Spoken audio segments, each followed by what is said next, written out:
যদি ভাই সরকার 2 3 5 7 জনের হত্যা করে ফেলছে, তখনই ইন্টারনেট কানেকশন চলে যায় যাচ্ছে। এখন বুঝলাম যে তাদের কোনো রুলস রেগুলেশন নাই।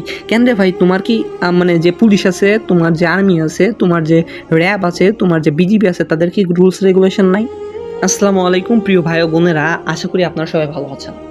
অবশ্য যে পরিস্থিতি চলতেছে, কারণ মনের অবস্থায় ভালো থাকার কথা না, তারপরে আমরা তুলনামূলকভাবে অনেক গুণে বেশি ভালো আছি এবং অনেক গুণে বেশি ভালো আছি। কারণ ফিলিস্তিনি ভাইরা আমাদের যতটা অত্যাচার আছে তার থেকে আমরা অনেক বেশি ভালো আছি। সেই সাপেক্ষে বলা যায় আলহামদুলিল্লাহ আমরা ভালো আছি।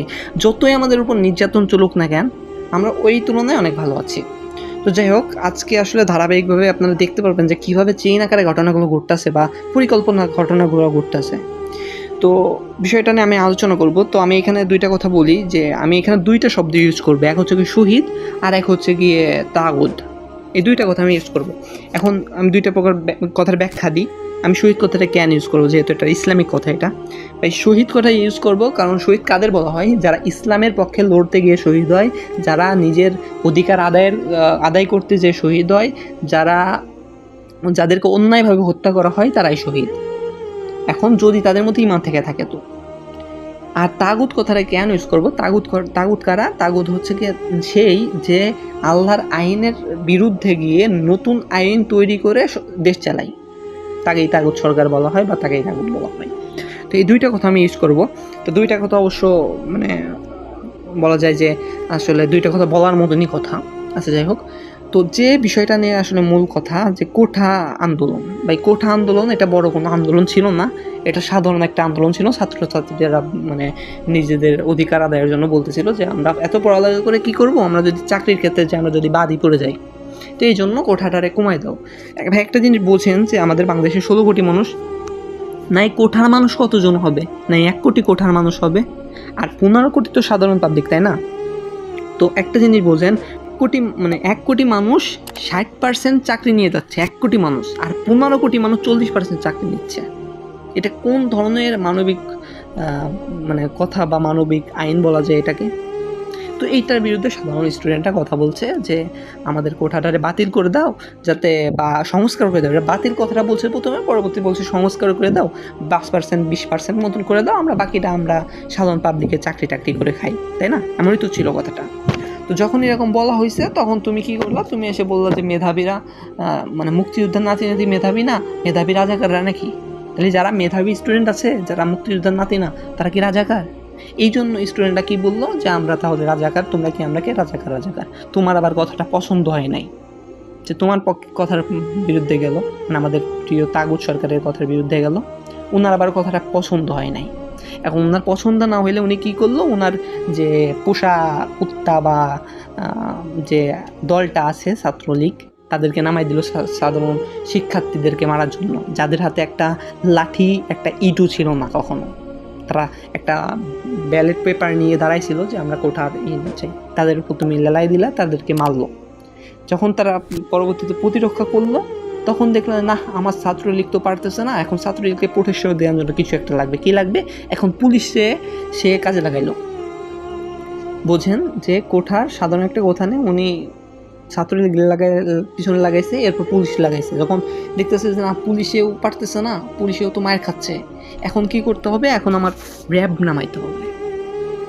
এখন র্যাব যখন নামাইছে, যখন দেখতেছে যে র্যাব পারতেছে না, তখন বিজিবি আনছে।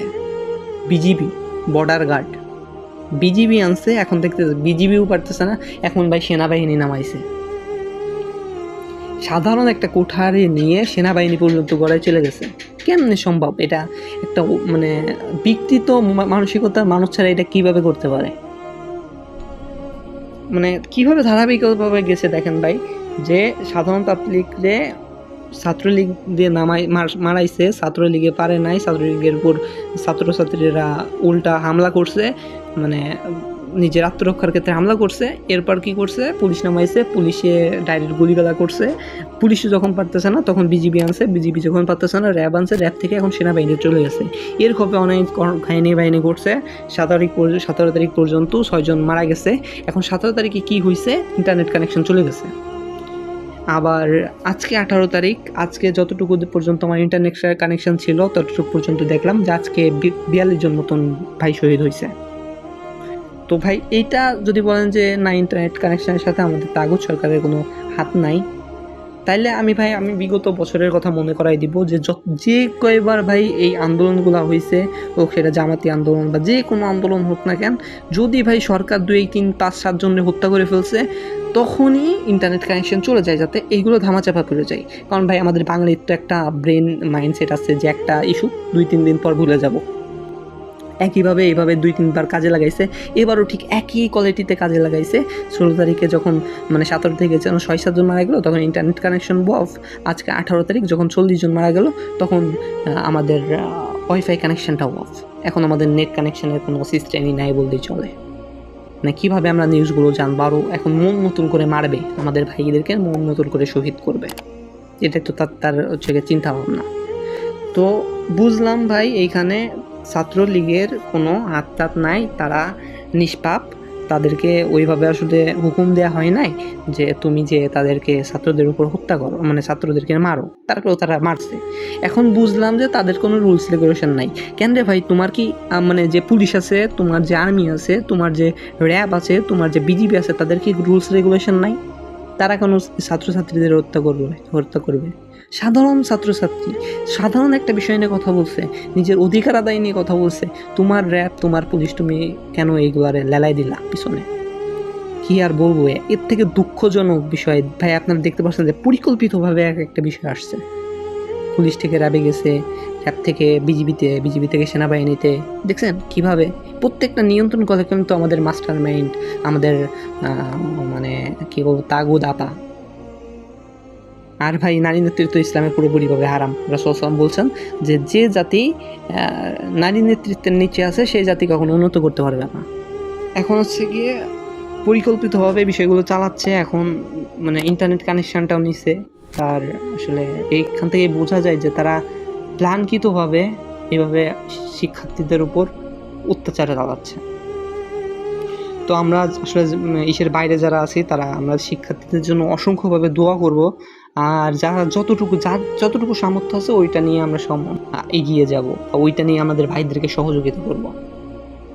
তো যাই হোক, ভালো থাকবেন, সুস্থ থাকবেন, আর 5 ওয়াক্ত নামাজ আদায় করবেন। আসসালামু আলাইকুম ওয়া রাহমাতুল্লাহি ওয়া বারাকাতুহু।